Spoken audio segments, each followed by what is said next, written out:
The results of the 6th Quality of Life survey hosted by the Gauteng City-Region Observatory was released this morning, This was in partnership with Wits University, the University of Johannesburg and the South African Local Government Association. Now, to talk to us more about the survey, we joined via Zoom by Dr. Julia de Kadt, a senior researcher at Gauteng City-Region Observatory. Dr. de Kadt, thank you so much for your time this afternoon. Perhaps it's important that we start here. Talk to us about how the study is conducted and why it's so important. Hi, good afternoon. Yes, so the study is a household survey. We interviewed 13,616 respondents across Gauteng province. We've interviewed all of these individuals in person at their homes. Interviews cover all 529 wards of the province, which means we really have a representative sample of the adults living in Gauteng.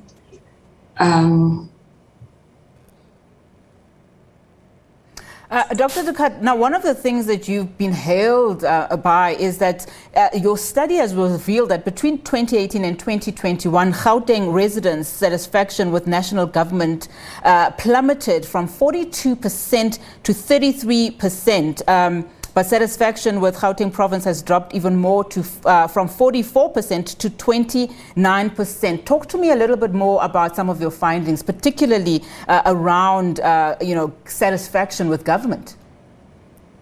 Yeah, absolutely. You're exactly correct. We really have seen a substantial drop in satisfaction with all levels of government and across the whole of Gauteng province. I think some of this is in part at least explained by some of our other findings. In particular, our findings really highlight the extent of socioeconomic decline that has been experienced in the province, particularly since the arrival of COVID-19. We've seen that 11% of our respondents have lost jobs and 4% have closed businesses.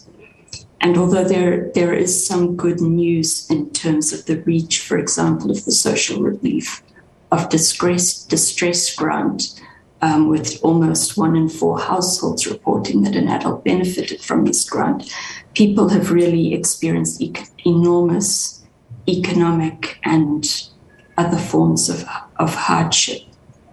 It's also very clear to us that life in Gauteng is increasingly difficult for a great number of our respondents. We see evidence of exceptionally widespread hunger. Less than half of households are able to spend enough money on food to meet basic nutritional needs of household members. And 1 out of every 4 households reports that adults have skipped meals due to lack of food. We've seen evidence of extraordinarily high levels of violence, of various different forms. Particularly frightening is the extent to which violence seems to be a part of daily life in the province. We see 1 out of 5 adults has experienced physical trauma in the past year, that is, they've been threatened or hurt by a weapon. A full 10% of our respondents have experienced this in the past year alone, or they've been kicked or they've been hit. Males in particular have been exposed to great levels of violence in their daily lives. And of course, we also find very high levels of people who have been raped and who are currently experiencing intimate partner violence. 5% of women respondents reported that they were currently experiencing intimate partner violence. So I think in the context of this quite multidimensional levels of difficulty and the struggles in people's daily lives, there is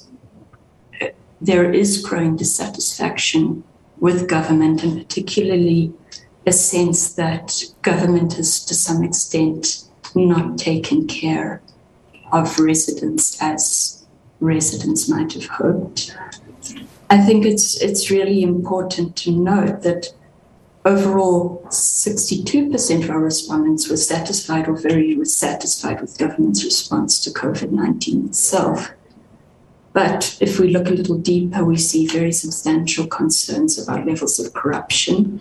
And we also see that almost the large majority of our respondents from all backgrounds are strongly opposed to corruption of all forms. And only 1/4 of respondents tell us that they trust the current leadership of government. So I think concerns about corruption, as well as the ability of government to take care of residents of the province, are both key factors in understanding this dramatic decline. Dr. Kadt, perhaps let me ask you one final question, and you were speaking about trust of government there. One of the other things that you found is that race relations, there seems to be some dynamic there between the various races in the province, particularly where there's significant lack of trust between different race groups. Perhaps take us through that very quickly. Yeah, so that's a really interesting point that you've tapped into there.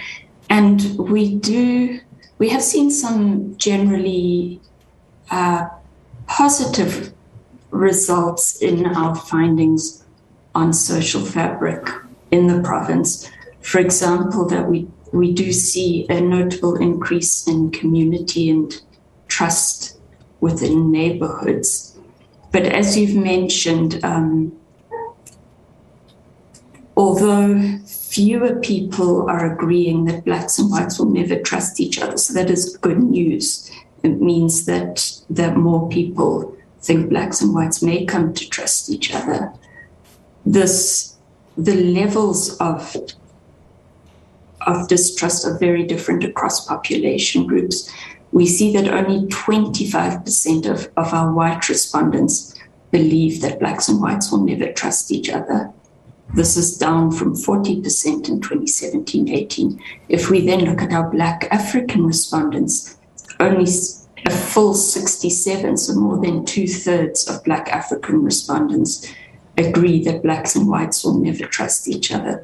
So even though this is a decline from 69% in 2017-18, it's still indicative of an extremely high level of distrust. Yeah, and I'd like to see those numbers if the study was taken nationwide, considering what is currently happening as it relates to race relations in this country. Dr. Kadt, thank you so much for your time this afternoon. We appreciate it.